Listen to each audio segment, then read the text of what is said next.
Le révérend Aloïs Ateba est un conférencier et enseignant de la parole de Dieu.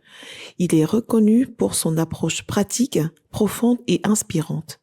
Il est le cofondateur avec son épouse Lina Ateba du ministère de la sagesse divine et de la restauration. Animé par un appel spirituel profond, il poursuit une formation biblique au Successful Ministers Academy. Il approfondit ses connaissances en théologie et en ministère pastoral à Accra, au Ghana, où il obtient ensuite plusieurs diplômes.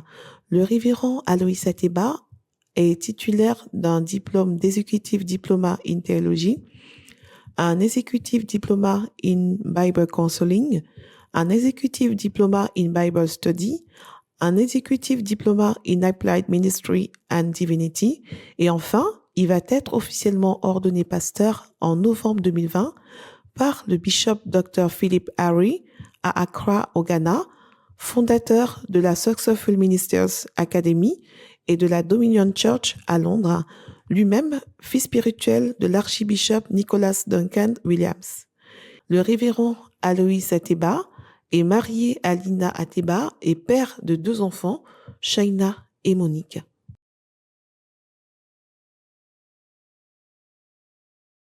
Frères et sœurs, mettons-nous debout pour accueillir celui-là qui vient au nom du Seigneur. Et donnons les acclamations qu'il mérite. Comme si tu accueillais ton Seigneur. Tu peux crier, lui donner des cris de joie. Parce que le Seigneur, quand il vient, je donne le micro au révérend pasteur Aloïs pour mieux nous édifier.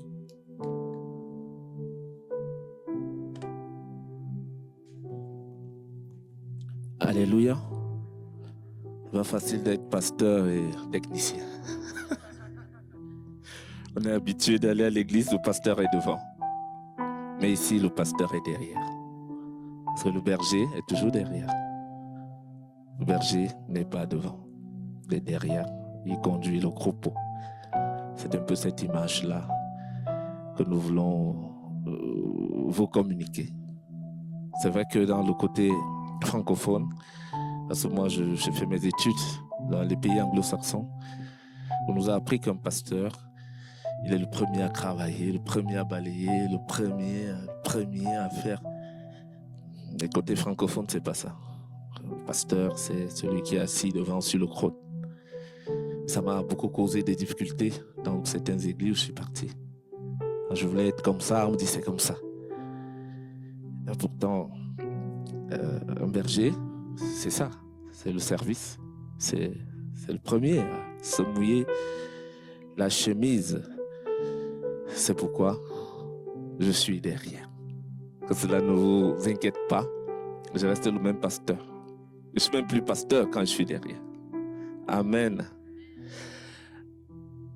Père éternel, Dieu d'Abraham, Dieu d'Isaac, Dieu de Jacob, nous te rendons grâce pour cette opportunité que tu nous as donnée en ce jour pour partager ta parole. Papa, nous savons que tu es là et que c'est toi qui vas parler à tes enfants.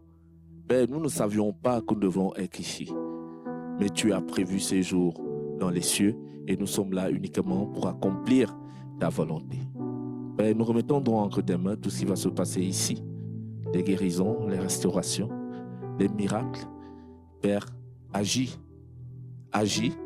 et nous sommes des vases disponibles et nos cœurs sont disposés. Amen. Asseyez-vous.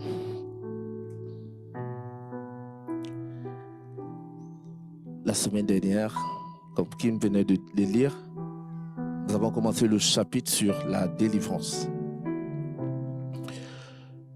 Nous avons abordé le thème « Pourquoi avons-nous besoin de la délivrance ?» Pour ceux qui veulent bien suivre le message, vous pouvez aller sur notre chaîne YouTube, Révérend Aloïs Ateba. Vous pourrez suivre entièrement le message. Mais Kim a essayé de nous faire un résumé et je crois que vous avez compris. Hein? Je crois que vous avez compris. Aujourd'hui, comment obtenir notre délivrance? Pourquoi la délivrance? Aujourd'hui, comment? Qu'est-ce que nous devons faire concrètement pour l'obtenir? Ce que vous devez savoir, très chers frères et sœurs, c'est que nous avons tous besoin de délivrance. Riches ou pauvres, nous avons besoin de délivrance.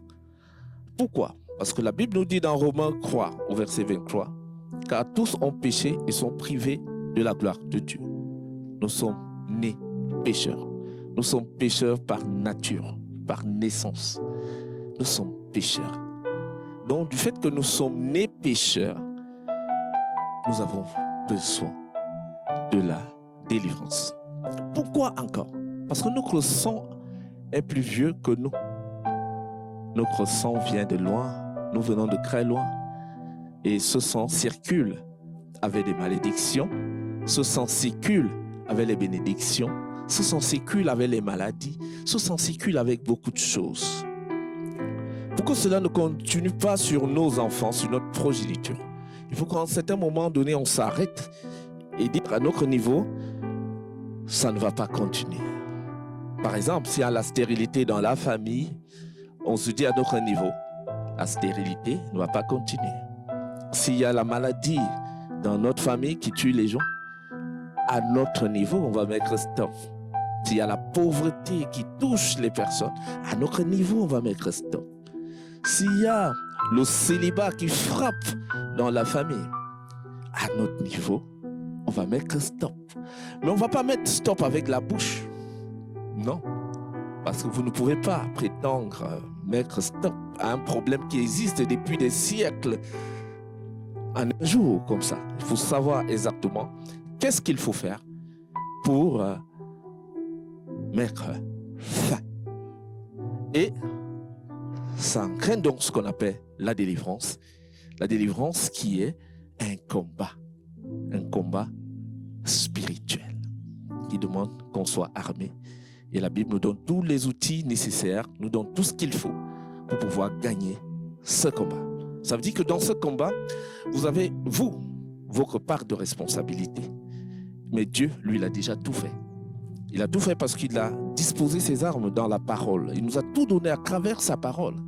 Donc, ce sont des outils que nous devons utiliser pour pouvoir expérimenter la bénédiction, la provision, les miracles. Tout a déjà été donné. Il est même mort sur la croix. Il a dit tout a été accompli. Alors, ça a été accompli. Il faut que chacun d'entre nous fasse sa part. Et si on ne fait pas notre part, il n'y aura rien. Il n'y aura rien. C'est pourquoi Dieu nous a créés différents des bêtes, des animaux. Nous, on a une raison. Nous, on a la sagesse, on a l'intelligence, on a plein de choses qui nous diffèrent. Donc Dieu attend de nous beaucoup, énormément. Nous devons utiliser tous ces outils, aussi bien la parole, pour pouvoir sortir de là. Donc, en dehors du lien ancestral qui nous lie au péché originel, nos propres actions nous condamnent aussi. Nous avons péché par action, par omission, par parole, par pensée. Et nous devons également être libérés. Donc c'est un impératif pour tout chacun. Et sans la délivrance, très chers frères et sœurs, nous ne pourrons pas accomplir le but pour lequel nous sommes nés. Beaucoup de personnes sont passées à côté de leur destinée. Beaucoup de personnes avaient des rêves quand ils étaient tout petits. Ils ont les rêves, je serai pilote, je serai ci, j'aurai ça. 30 ans plus tard, c'est le contraire. 20 ans plus tard, c'est le contraire. Tu vois, les gens passent naturellement à côté du but pour lequel ils ont été créés. Alors, aujourd'hui, il n'est pas tard. Il n'est pas tard, parce que si Sarah a pu enfanter à 90 ans, ça veut dire que quel que soit ton âge, quelles que soient les épreuves que tu as traversées, il n'est pas tard. Le passé est passé. Aujourd'hui, c'est un nouveau jour. Tu peux prendre une nouvelle résolution et te dire que les jours à venir seront meilleurs. Et j'ai une question à te poser. Est-ce que tu veux que les jours à venir soient meilleurs? Est-ce que tu veux que les jours à venir soient meilleurs? Oui. Oui. Meilleur à tous les niveaux, même au niveau de la santé. La santé s'améliore. Tout s'améliore. Tout. Je disais à la sœur tout à l'heure que moi j'ai fait 3 ans de maladie paralysée. J'étais paralysé. Il y a des gens qui marchent avec des béquilles. Moi, je n'avais pas de béquilles. J'étais couché sur un lit pendant 3 ans. J'ai pourri vivant. Vous avez dit, quelqu'un des asticots sort dans le corps, il pourrit. Des squamations de la peau, la tête jusqu'aux pieds. Les médecins m'ont consulté fatigué. Ils ne savaient pas ce que je souffrais. Ils ne savaient pas quoi m'administrer. Un jour, le médecin m'a dit, il m'a dit ceci. Tu attends quoi pour mourir? Il me dit, tu attends quoi? Parce que moi, j'ai tout fait sur toi. On a tout fait sur toi. Et toi, tu es là, tu ne veux pas partir. Et moi, j'avais une voix qui me parlait toujours dans mon cœur. Cette voix me disait, ça va aller. Je suis venu te dire que si tu es malade, ça va aller. Si tu es rejeté, ça va aller. Jésus a été rejeté. C'est pourquoi il est venu sur la terre. Il a été combattu. Si tu es combattu, ça va aller. Si les affaires ne marchent pas comme tu veux, ça va aller. Tu peux passer 30 ans dans la souffrance. C'est pas ça le problème. Si tu peux parler de la souffrance, c'est parce que peut-être elle est passée. Ce qui est important, c'est l'avenir. C'est ce qui est devant. C'est le temps qui nous reste que nous pouvons utiliser positivement. Donc, ça va aller. Est-ce que ça va aller? Ça va aller, ça va aller, ça va aller. Ça va aller, ça va aller, ça va aller. Dis-le de tout ton cœur. Ça va aller. Parce que la maladie s'améliore, après elle disparaît. Les peines disparaissent, toutes ces choses disparaissent. Comme ma femme disait tout à l'heure, il y a une date de péremption. C'est vrai que quand j'étais couché, je me disais, quand est-ce que cette maladie va finir? Ça fait 3 ans que je suis couché. J'attendais ce jour impatiemment parce que les douleurs étaient intenses dans ma chair. J'ai souffert. Je connais la souffrance. C'est pourquoi je suis tellement amoureux, j'aime pas voir la souffrance. Parce que je la connais, je l'ai vécue dans ma chair. Tu ne peux pas vraiment connaître l'amour si tu n'as pas souffert. Moi, j'ai souffert dans la chair, mais que j'ai frères et sœurs, j'ai guéri en 1 semaine.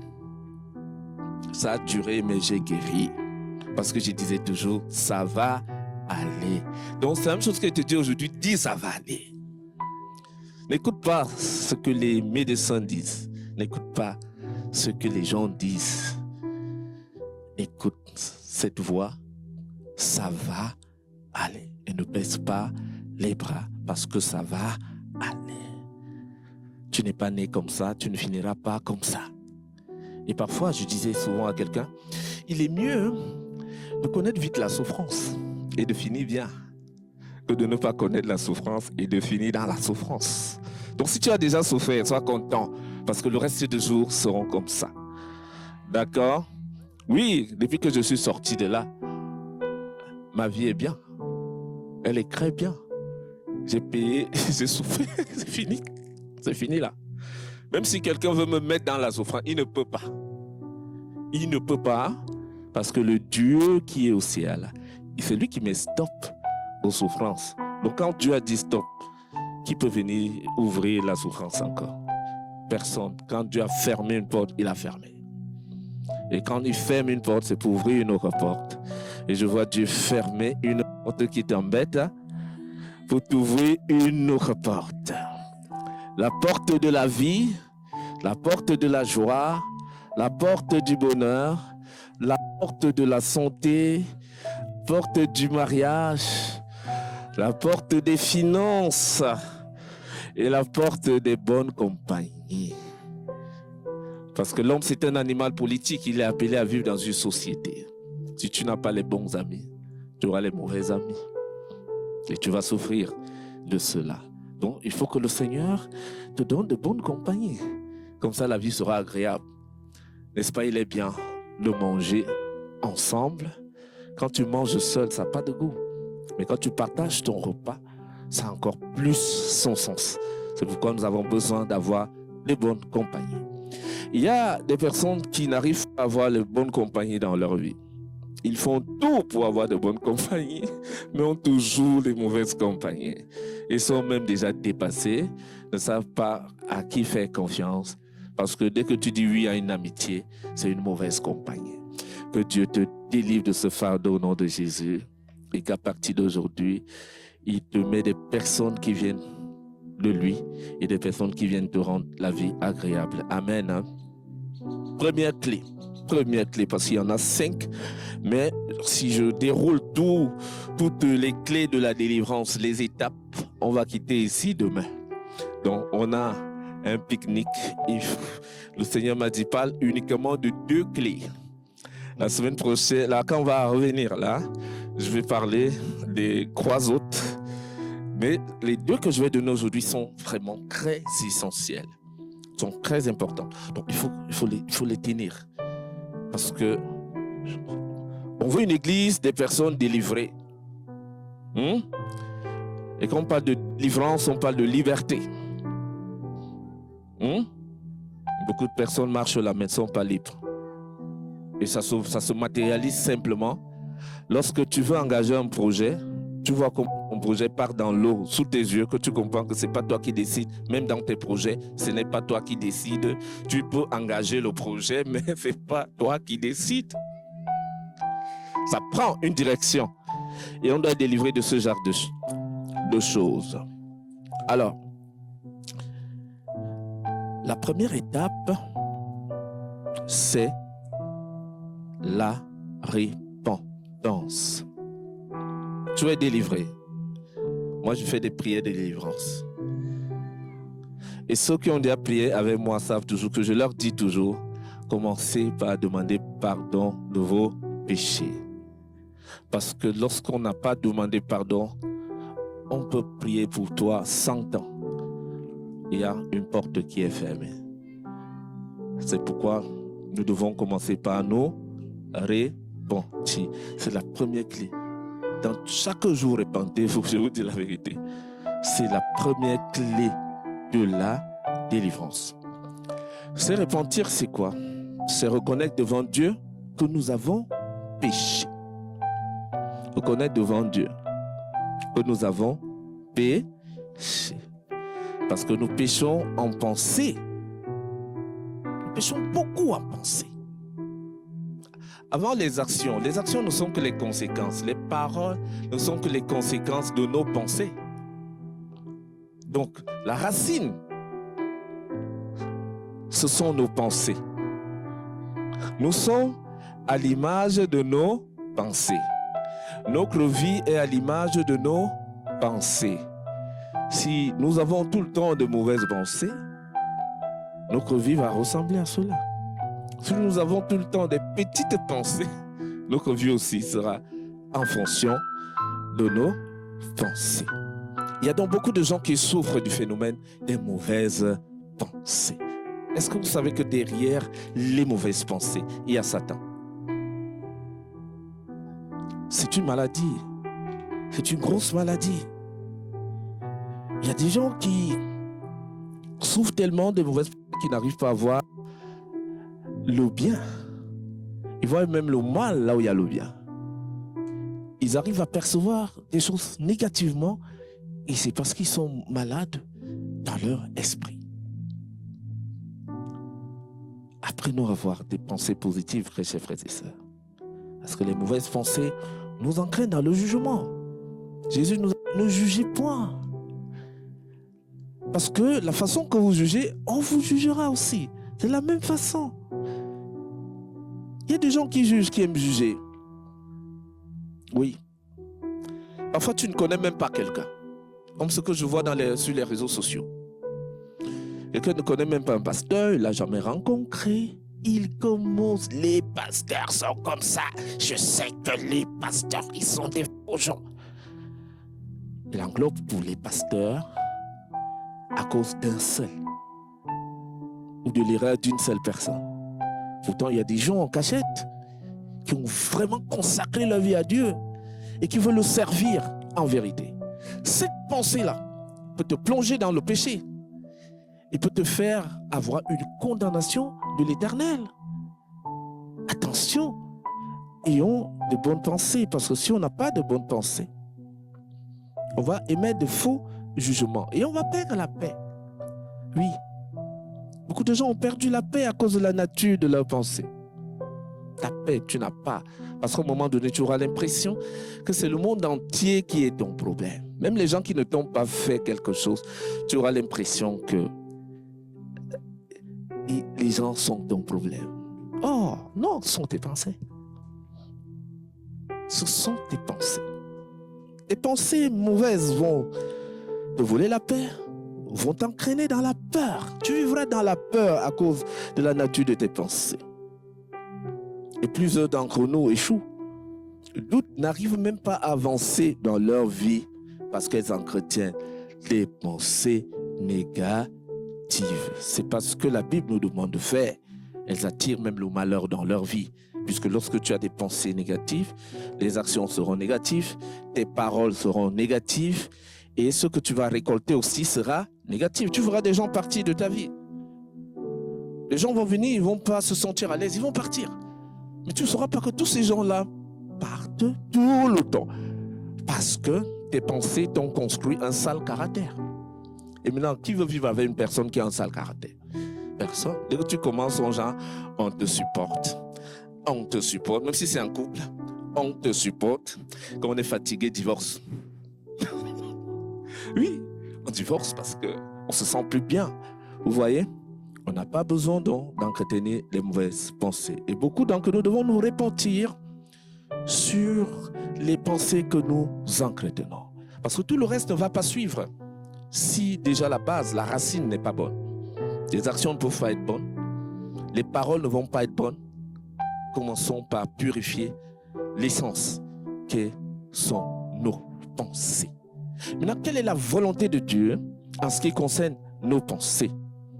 Est-ce que tu peux lire Philippiens 4 au verset 6? Philippiens 4, verset 6.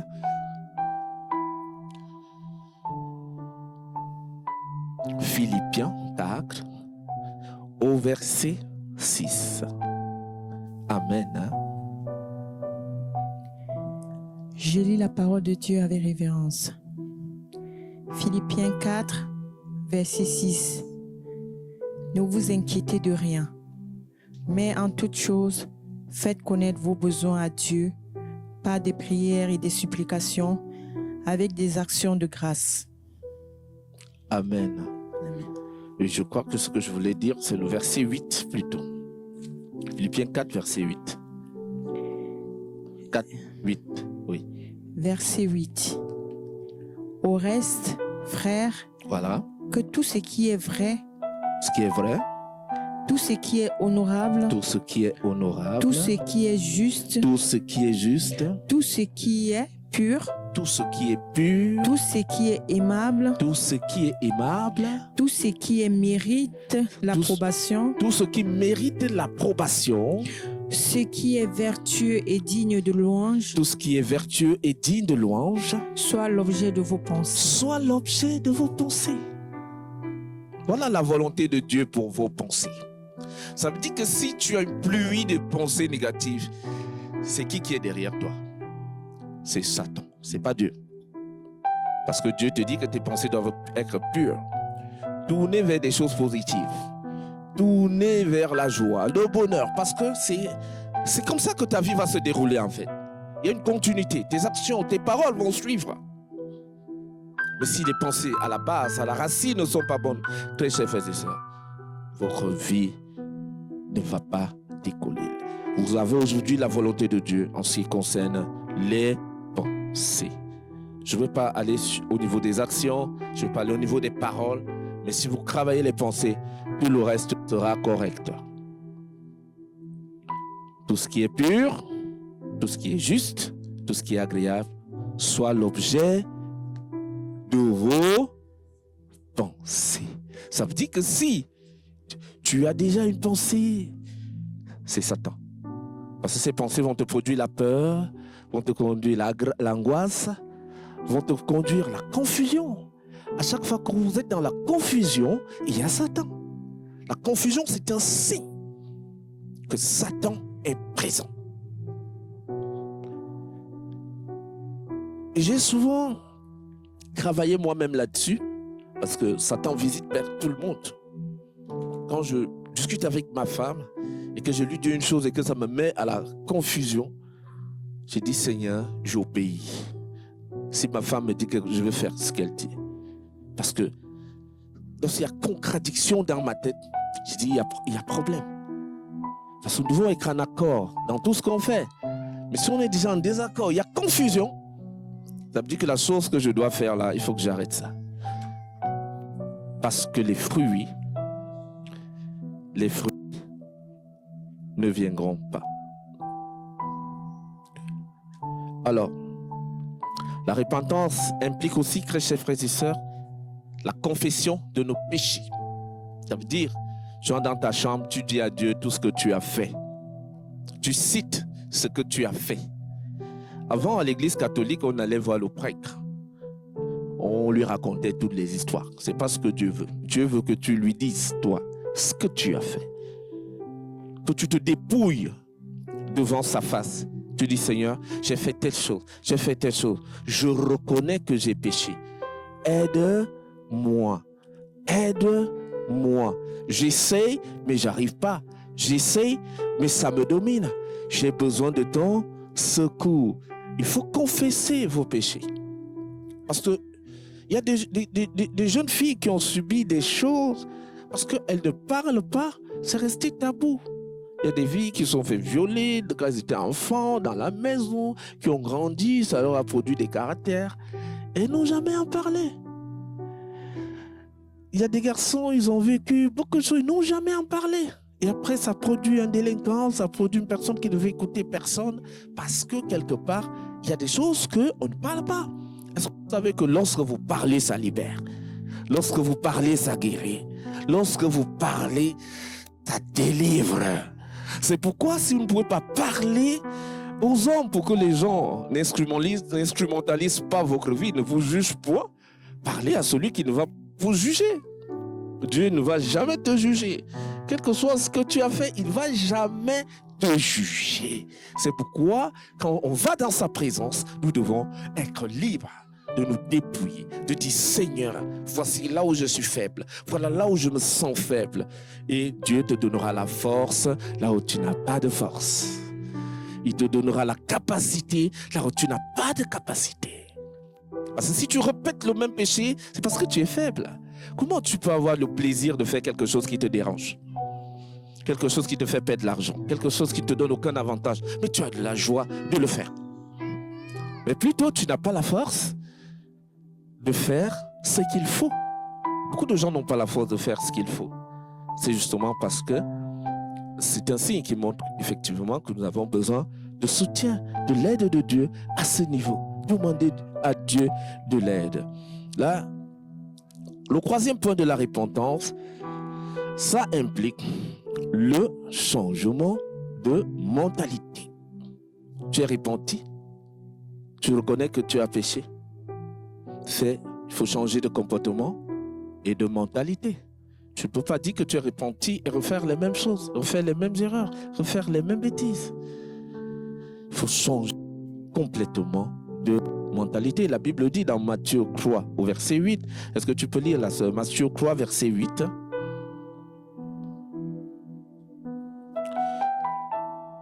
Matthieu 3 au verset 8. Matthieu 3 verset 8. Je lis la parole de Dieu avec révérence.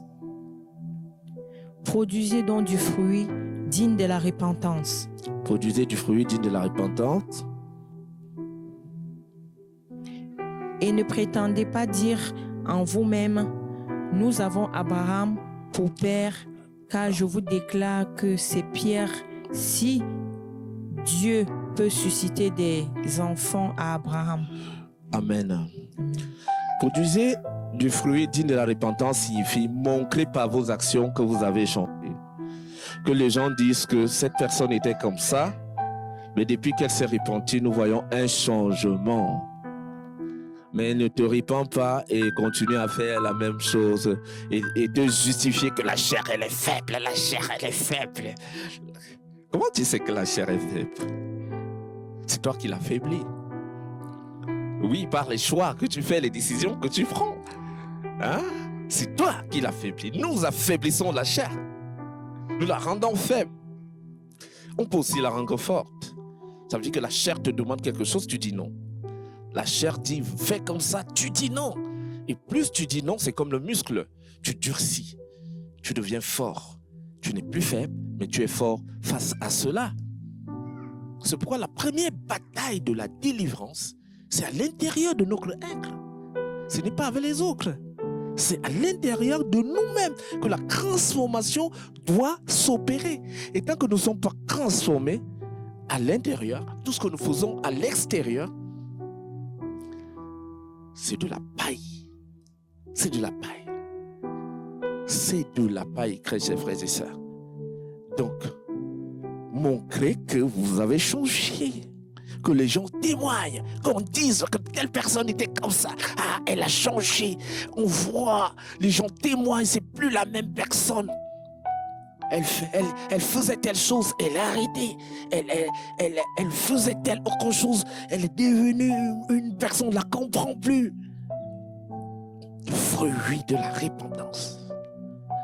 Ça se voit. Ce que moi j'étais avant, ceux qui me connaissent savent que Jésus est ancré. Ils savent, ceux qui m'ont vu avant, ceux qui m'ont vu vivre avant, savent que Jésus est ancré dans ma vie. Parce que si Jésus n'était pas dans ma vie, non,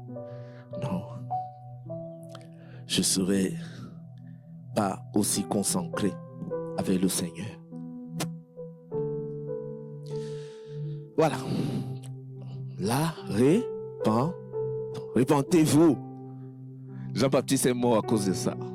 Il passait son temps à dire aux gens, repentez-vous, confessez vos péchés, arrêtez vos mauvaises actions, repentez-vous. On l'a tué. Et quand Jésus a commencé son ministère, c'est aussi là qu'il a commencé.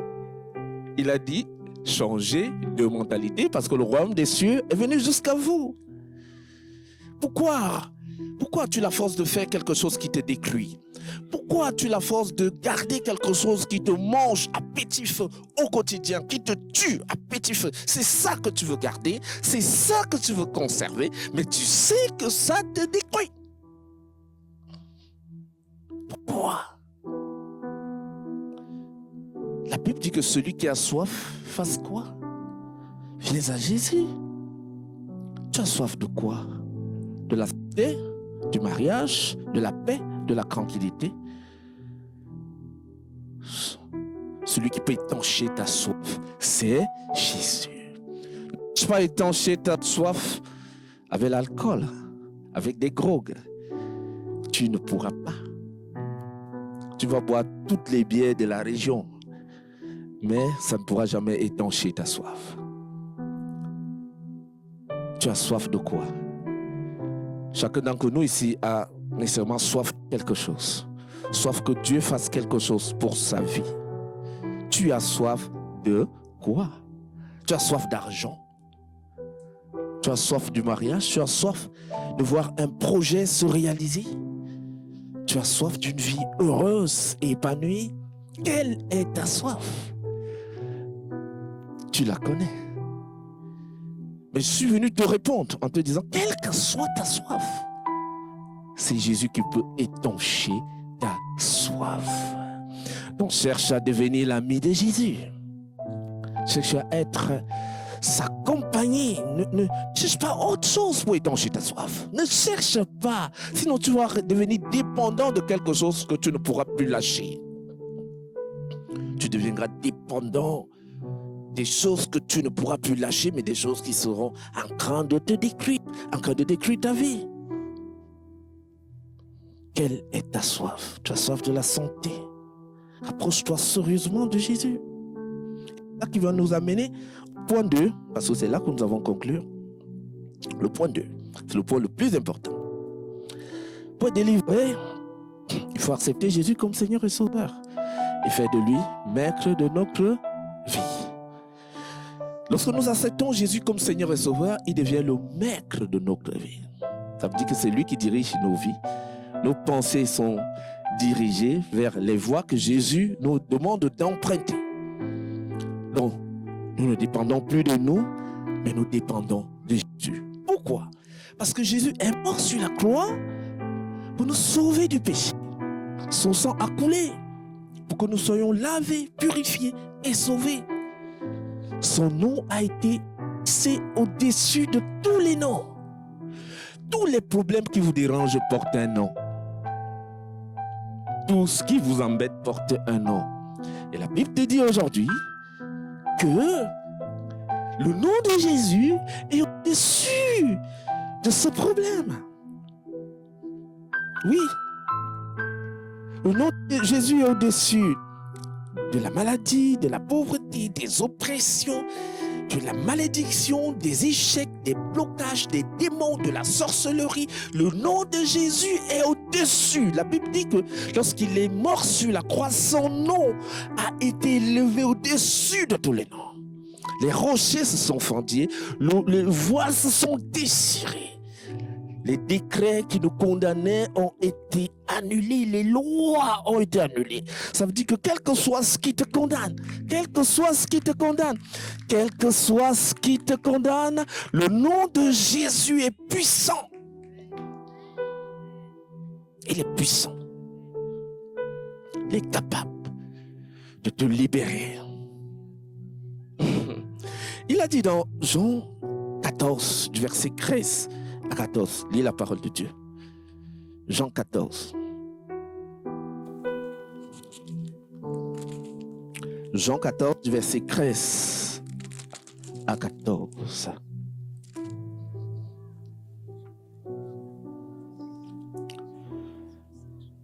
Jean 14, du verset 13 à 14.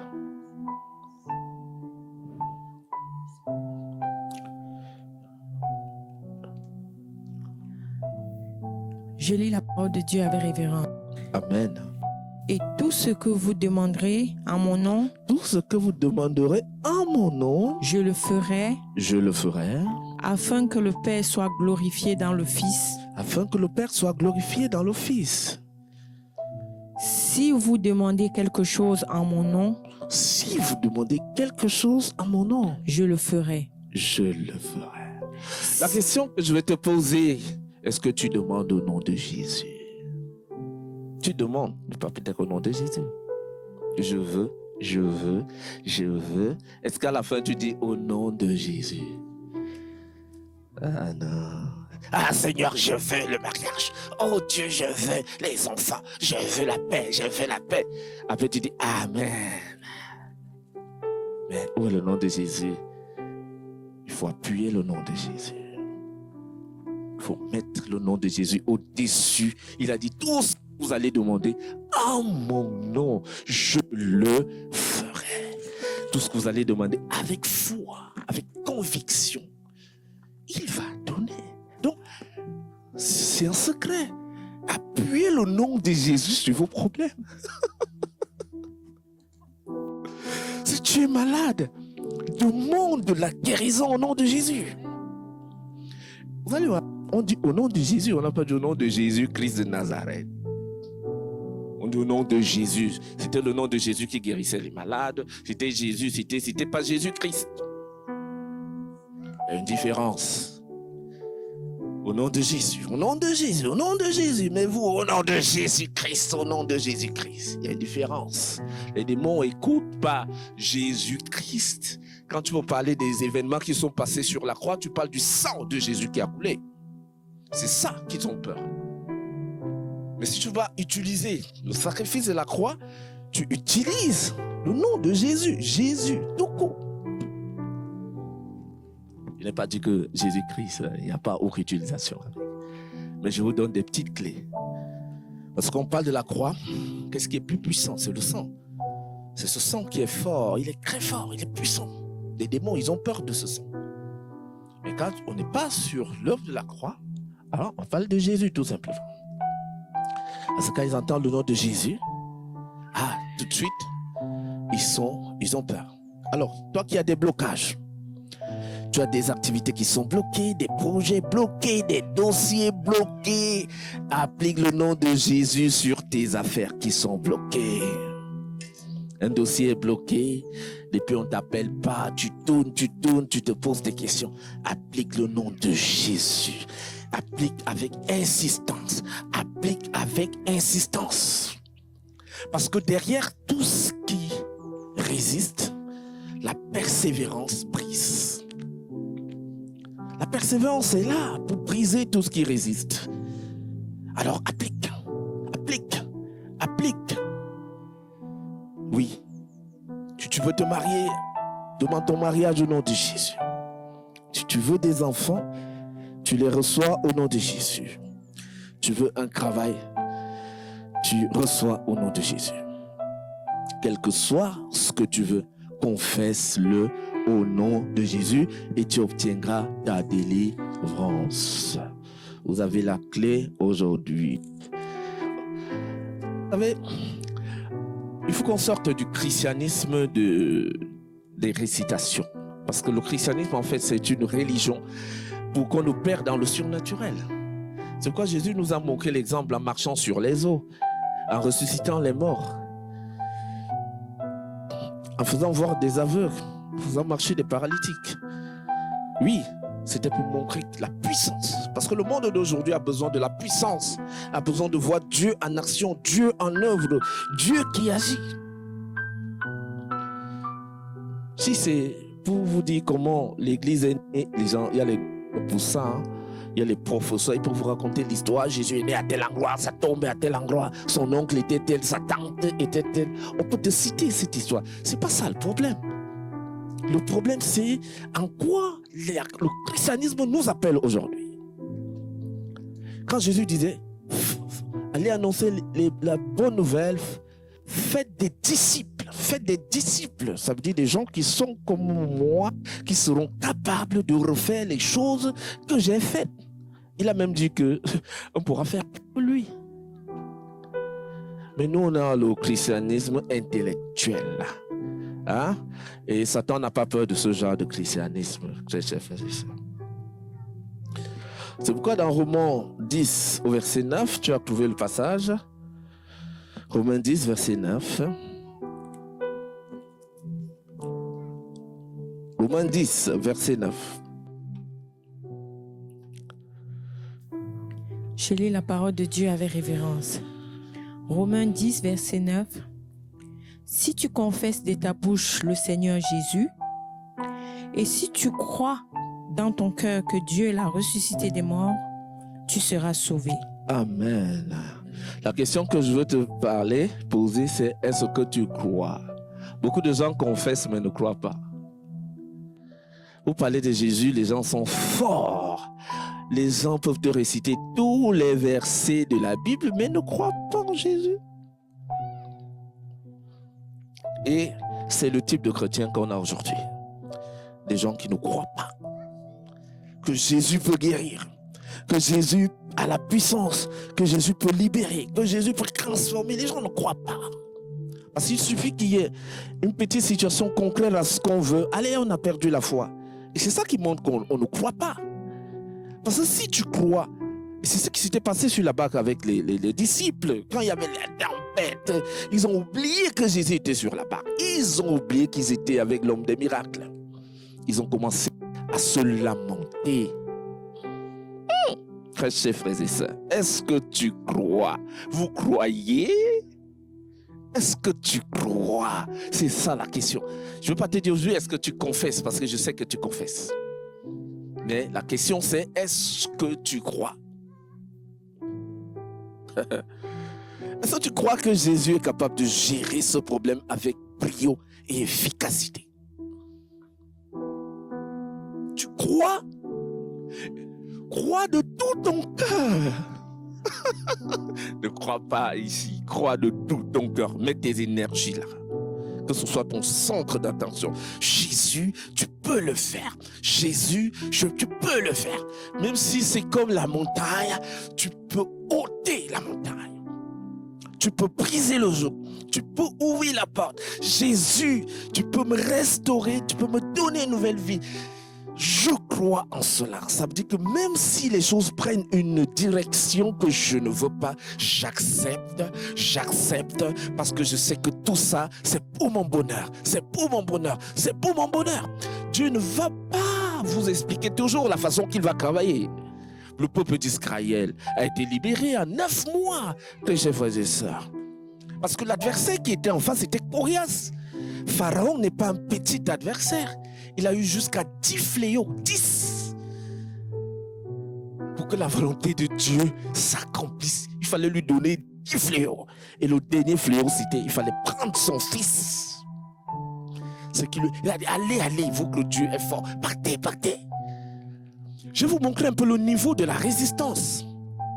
Ça veut dire que tu peux être engagé à un projet. Tu peux engager à quelque chose qui va transformer, donner un sens à ta vie. Mais ne te dis pas que Dieu va agir d'un coup comme ça, là, non.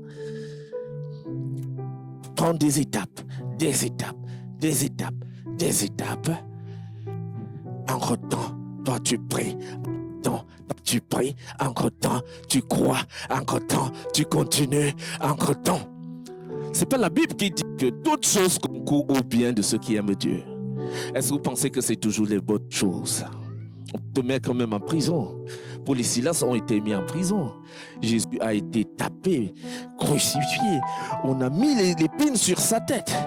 Mais la Bible nous dit qu'il a fallu que toutes ces choses arrivent pour qu'il soit là où il est aujourd'hui. Est-ce que vous pensez que pour vous, ce sera facile si lui, le Père, est passé par cela? Non. C'est pourquoi lorsque vous rencontrez les premières épreuves, les premières vagues, gardez le focus sur Jésus.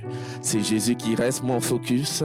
Même si personne ne m'aime, un jour, vous qui ne m'aimez pas, vous allez m'aimer. Un jour, vous qui ne croyez pas en moi, vous allez croire en moi. Un jour, toi, projet qui ne va pas aboutir, tu vas aboutir. Un jour, le mariage qui ne va pas arriver, va arriver. On va m'aimer, on va me chouchouter, on va me faire des bisous, on va me dire les vrais je t'aime, pas les faux je t'aime. Les vrais je t'aime sont bien, je vous dis. Les faux je t'aime, ça dit, quand quelqu'un te fait bisous, tu sens comme si ça veut te blesser la tête. Hein? Non. Croyons que Jésus, et c'est là l'enjeu en fait. Le problème n'est pas au niveau de confesser, mais c'est de croire que Jésus peut nous accorder le miracle. C'est comme ça. Croire en Jésus, c'est faire sa volonté, c'est marcher dans l'obéissance, mes frères et sœurs. Parce que quand Jésus nous dit de ne pas faire quelque chose, ne le faisons pas. Ne nous investissons pas dans tout ce qui est faux. Parce que les gens pensent que pour combattre Satan, c'est uniquement la prière. Mais si vous prenez le livre de Éphésiens 6 au verset 12 à 18, les armes que l'apôtre Paul donne, la prière vient en dernière position. Comme pour vous dire que ce n'est pas la prière qui est la première des choses à mettre devant. Malheureusement, nous les chrétiens, nous mettons la prière, petit jeûne et prière. Mais nous sommes dans tout le faux. Nous sommes dans tout ce qui est faux. Nous sommes dans tout ce qui est injuste, dans tout ce qui est impur, dans tout ce qui est idolâtre. Mais comment Satan ne va pas trouver ses portes, mes amis? Mais il trouve la porte parce qu'il est le père du mensonge. C'est le chef du mensonge. C'est le chef du faux, de tout ce qui est obscur. C'est lui le chef. Il dit prie. Va même en retraite. Prends un mois. Tu prends 1 mois, 2 mois, 3 mois, tu ressors. La même situation est là. Elle est là pourquoi? Parce que lui, il passe à travers le faux, le mensonge. Revenons dans la vérité. Ce n'est pas facile de regresser un poisson fumé. Il se casse, c'est ça? Un poisson qui est sec déjà comme ça, là, tu peux le regresser. C'est pas facile, mais c'est peut-être possible. Tu peux le mouiller un peu, ça commence à se casser seul. Hein? Tu utilises des techniques, quoi. Peut-être il faut se regresser, mais peut-être pas à 100%, même à 80%. Hein? Parce qu'il y a des gens qui sont faux, même, qui sont faux à 100%. Mais qui confessent le nom de Jésus comme il n'est pas permis. Et c'est ce qui décourage aujourd'hui la foi. Parce que quand on voit les gens qui partent à l'église, après on voit ce qu'ils font. Oh, dis pourquoi moi je vais là-bas. Le voilà, les voilà. Voilà ce qu'ils font. Il dit qu'il est pasteur, voilà ce qu'il fait. Il dit qu'il est chrétien, voilà ce qu'il fait. C'est pas quelqu'un de correct, c'est pas quelqu'un de loyal, c'est pas quelqu'un de vrai. C'est un faux pasteur, c'est un faux chrétien. C'est un faux chrétien. Comme il y a les faux pasteurs, il y a les faux chrétiens aussi. Alors, je vous dis la vérité, si on est là pour faire le faux, autant vous nous décapsuler les champagnes, là, tout ça. Franchement, on commence à danser, on saute à la piscine. Qu'est-ce qu'on fait là? Hein, Kim, tu nous sors tout ça là, on sort le baf comme ça là, boum, boum, boum. Je suis sûr que, parce qu'on ne confesse pas le nom de Jésus, comme ça sert la musique, on ne va pas nous dire de baisser le son. Ah oui, ils sont en train de fêter. Parce que le nom de Jésus dérange toujours. Parce que ça sert à quoi de faire tout ça? Autant mieux on va dans la réalité de notre système, on le fait à fond, à bloc. On sait tout ce qui va arriver après, on s'en fout. Hein? Mais s'il y a une voix qui nous appelle dans la marche avec Dieu, soyons vrais. Parce que si on n'est pas vrai, le diable va toujours trouver un chemin par lequel il va passer pour nous garder dans l'esclavage. Alors ça fait plus mal. C'est mieux que tu sois esclave sans connaître, mais que tu sois esclave connaissant la vérité. Connaissant la vérité. Abandonnons nos mauvaises actions, très chers frères et sœurs. Tu ne vas pas confesser le nom de Jésus avec le cœur rempli de peur, rempli de doute, rempli d'incertitude, rempli de tout ce qui est impur. Croire en Jésus, c'est avoir la foi, mon frère. C'est croire que l'impossible est possible avec Dieu. Si tu crois, l'impossible est possible avec Dieu. Est-ce que tu crois cela? C'est pas facile, hein? Mais c'est possible. Croire, c'est que même quand tout semble fermé, croire que Jésus peut ouvrir une porte. Le peuple d'Israël, lorsqu'ils se sont retrouvés devant la mer Rouge, ils ont commencé à pleurer. Ah Moïse, il faut nous renvoyer en Égypte. Moïse, renvoie-nous en Égypte. C'est mauvais, tu nous as amenés mourir ici, Moïse. Moïse était tranquille parce qu'il savait qu'il avait Dieu. Lui, il avait le plan, il y avait quelque chose. C'est comme ça que se comportent les gens qui ont la foi, qui croient en Jésus. Ça veut dire quand ça part comme ça, il est tranquille. Il sait que tout ça là va tourner positivement. Les gens qui n'ont pas la foi commencent à se lamenter, commencent à juger, commencent à interroger, commencent à chercher un coupable. Oui, c'est à cause de lui. C'est lui qui m'a donné ce conseil. C'est lui qui a fait ceci. Ce sont des lamentations. Quand tu crois, tu restes stoïque. Pourquoi? Parce que lorsque tout cela était en train de se passer, Moïse était tranquille. Il était tranquille. Et quand le moment est arrivé, la mer s'est divisée et le peuple a traversé. Et quand Pharaon est venu les suivre, ils se sont noyés. Je vois Dieu en train d'ouvrir une porte, en train de déchirer une mer sur ton chemin. Sur le chemin de quelqu'un, Dieu ouvre une porte. Comme il a ouvert la mer Rouge, il ouvre une porte dans ta vie maintenant au nom de Jésus. Il ouvre une porte. Et tous tes ennemis qui te poursuivent, tes ennemis visibles, tes ennemis invisibles, tombent dans l'eau au nom de Jésus. Parce que Dieu, il a refermé l'eau sur les Égyptiens. Et le Seigneur referme l'eau sur tous les Égyptiens qui te poursuivent. Parce qu'un enfant de Dieu ne peut pas rester sans Égyptien, sans oublier. Tu es enfant de Dieu, tu auras un Égyptien derrière toi. Tu auras un Égyptien, c'est-à-dire quelqu'un qui est là pour chercher à te ramener à l'esclavage, pour chercher à te ramener derrière, pour chercher à te rabaisser. Il y aura quelqu'un, et si ce n'est pas au travail, ça sera en couple. Si ce n'est pas en couple, ça sera en famille. Si ce n'est pas ça, il sera quelque part, cet Égyptien. Commence à dire à ton Égyptien, ne me suis plus. Parce que quand l'eau va venir, ça va être noyé. C'est pourquoi, moi je m'en souviens, quand ma femme et moi s'est mariés, il y a eu 3 décès dans ma famille. 3. Elle et moi s'est rencontrés le 2 mars. Le 3 mars, on m'annonçait la mort de 3 personnes qui avaient fait accident, donc mort subite. Parce qu'ils étaient assis sur mon mariage. Ils ne voulaient pas que moi je me marie. Hein? Donc quand Dieu a dit, mon fils, toi, tu vas te marier, et ils ont voulu me poursuivre dans ma bénédiction, le Seigneur a versé de l'eau, aller en enfer, une fois. Ils sont partis. Et quand on m'appelait pour m'annoncer le deuil, j'ai dit, je sais. Ils sont morts dans la nuit, je les ai vus. Ils m'ont empêché de me marier.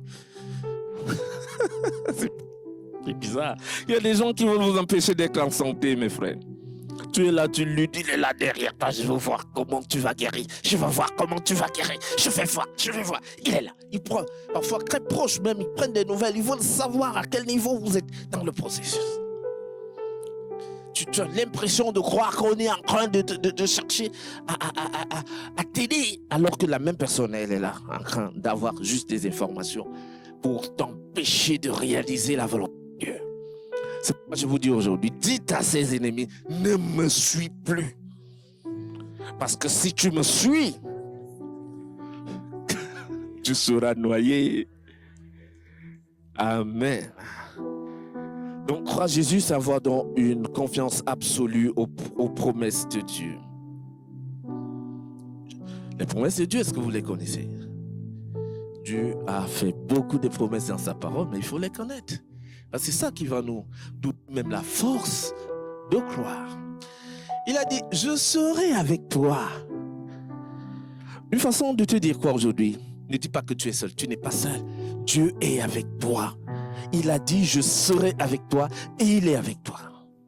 Il a dit, je ne te délaisserai point, je ne t'abandonnerai point. Est-ce que tu crois que malgré tout ce que tu traverses en ce moment, Dieu est avec toi? Il a dit qu'il ne va pas t'abandonner. Et ces paroles dans ton cœur, que cette parole vibre dans tes entrailles.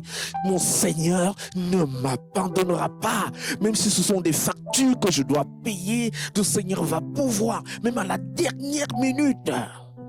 Il va ouvrir une porte, j'aurai cet argent. Il va ouvrir une porte, j'aurai ce que je veux. Il va envoyer quelqu'un pour venir me céder l'opportunité que je demande. Parfois, il faut rencontrer juste un homme pour que sa vie change. Même les pasteurs que nous sommes, parfois Dieu peut te dire, prie chez 1000 pasteurs, tu n'auras pas la délivrance, mais c'est l'autre là qui va te donner. Tant que tu ne le rencontres pas, tu tournes toutes les églises du monde, tu n'as pas. Mais le jour que tu le rencontres, pap, la porte s'ouvre. Pourquoi? Parce que c'est Dieu lui-même qui agit et il brise le joug à travers son serviteur qu'il connaît.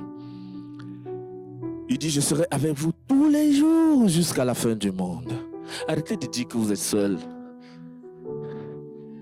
Il y a les anges avec vous. Il y a même les archanges avec vous. Il y a le Saint-Esprit avec vous. Jésus intercède pour vous, pour chacun d'entre vous. Il dit qu'il essuiera toutes les larmes. Peut-être tu es en train de pleurer. Jésus veut essuyer tes larmes. Donc, approche-toi de Jésus. Il dit, il fera la guerre à qui te fait la guerre. Jésus fera la guerre à qui te fait la guerre. Je ne sais pas qui te fait la guerre maintenant. Qui veut te voir pleurer, qui veut te voir échouer, qui est en train de planifier pour se moquer de toi. Mais Jésus te dit aujourd'hui qu'il fait la guerre à qui te fait la guerre. Ça veut dire que ce n'est pas ton combat, c'est le combat de Jésus. C'est lui qui combat. David n'a pas renversé Goliath par lui-même, c'était par la puissance de Dieu. Alors parce que tu es connecté à Jésus, parce que tu es connecté à la source, parce que tu es connecté à la source, tous tes adversaires sont d'office renversés. On n'a pas que les adversaires, les êtres humains, les maladies sont nos adversaires. La pauvreté, surtout, nos adversaires. Le rejet, toutes ces choses sont nos adversaires. Et Jésus dit, il fera la guerre à cette maladie. Il fait la guerre à cette maladie. Il fait la guerre à cette situation qui t'opprime. Aujourd'hui, au nom puissant de Jésus. Il termine en te disant, ne t'inquiète de rien.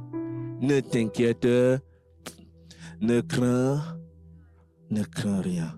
N'aie pas peur. Tu ne peux pas être l'enfant du roi des rois et tu as peur. Pourquoi tu as peur? Tu es l'enfant de Dieu. L'enfant de Dieu. C'est comme si l'enfant du président de la République a peur. Non.